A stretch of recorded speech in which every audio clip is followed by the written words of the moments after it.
भूमिहीन परिवार को सरकार जमी जगाई देबा पई जागा मिशन योजना करिसेंती। हेले एहा केवल कागज कलम रे सीमित रही जाइछि। सरकार निर्वाचन पूर्व सब भूमिहीन परिवार को जागा मिशन योजना माध्यम स्थायी जमी पट्टा प्रदान करिवे बोली प्रचार करी निर्वाचन बैतरणी पार हेले परे भूली गले गरीब दिन मजुरिया भूमिहीन लोकों दुर्दशार कथा। सूचना अनुसार पुरी जिला पिपिली ब्लॉक पिपिली एनएसी एवं सात शंख निकटस्थ वीर पुरुषोत्तमपुर अंचल में दीर्घ 40 वर्ष ऊर्ध्व हेब शताधिक परिवार बास करुछंती। दिन मजुरिया भावे मूल लगी परिवार प्रतिपोषण करुथिबा एति लोकमानक पई सरकारी योजना एजाय अपहंच।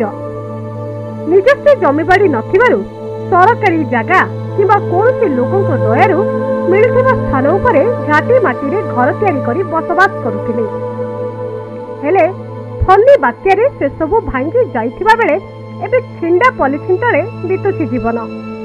सरकार जागा मिशन योजना रे स्थायी बासस्थान पई जमी जोगाई देबे बोली प्रतिश्रुति देइथिले। हेले जागा मिलिबा तो दूरर कथा बरं एमानकु बारंबार सरकारी जागा उठाई दे जाउथिबा लोक माने कहिसंती। एनी तहसील रु एनएसी ऑफिस दौड़ी दौड़ी निराश होइथिबा बेले एजे किछि सुफल मिलि नथिबा जणा पड़िछि। निर्वाचन पूर्व एही स्थान को राजनेता माने भूली देखिथिले हेले नैतिक दायित्व रे दुए जाइथिबा देखिबाकु मिलिछि। सेपटे मानव अधिकार कर्मी एवं अंचल परिदर्शन करी एमानक दुख दुर्दशा देखिबा परे सरकार को समालोचना करबा सह एठाकार भूमिहीन मानकु चिन्हट करी स्थायी जमीपट्टा प्रदान करबाकु कहिसंती।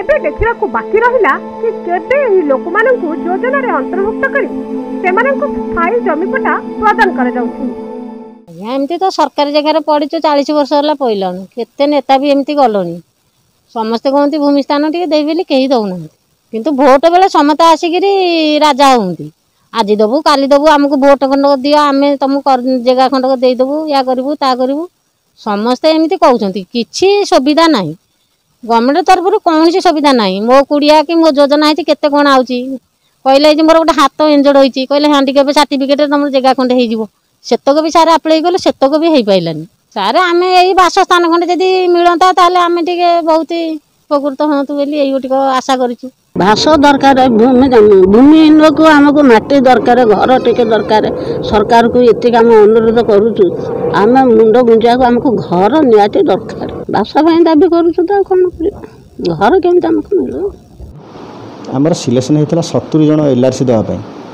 से आम 18 जन को दे दीचु आउ 52 जन को आम देना कहीं से लैंड डिस्प्यूट अच्छी जेहेतु से माने जो अच्छा से बस्ती केड़ा से जगटा हूँ इरिगेशन और एजुकेशन डिपार्टमेंट अन्य आड़े जगह स्थिर करने मुझे तहदार को अनुरोध कर तहदार मध्य सम्मति प्रकाश कर जगटा आइडेंटिफाई होगला आम देदू जो मैंने भूमिहीन अच्छा कौ भाई दयनीय भाव दिन काटुंट मु गोटे बस्ती की जाइली पदासाई पिपिली एनएसी तो पदा शिकारी साई जो माने सांप्रदायिक भाव पारंपरिक भाव जो माने मुंडपोता संप्रदायर लोक माने अति दयनीय अवस्था से कालपात करुछंती सेमानकर बात्यारे पुणी जो माटी घर खंडिक थिला सेटा भी भांगी जाइछि तळे पड़ी सेतुरु ता भितर मते मुंड नुआई पशिबा पड़ुछि। एही भली स्थिति रे आमे जदि सभ्य समाज रे गोटे एनएसी अंचल रे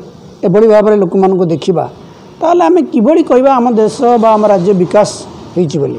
पिपिली 400 रु अधिक परिवार जो भूमिहीन अछंती सेमानको पई एपर्यंत सरकार कोन करछंती तार गोटे जवाब रखंतु। पूरी पिपिली रु प्रशांत दास को रिपोर्ट कोणार्क न्यूज।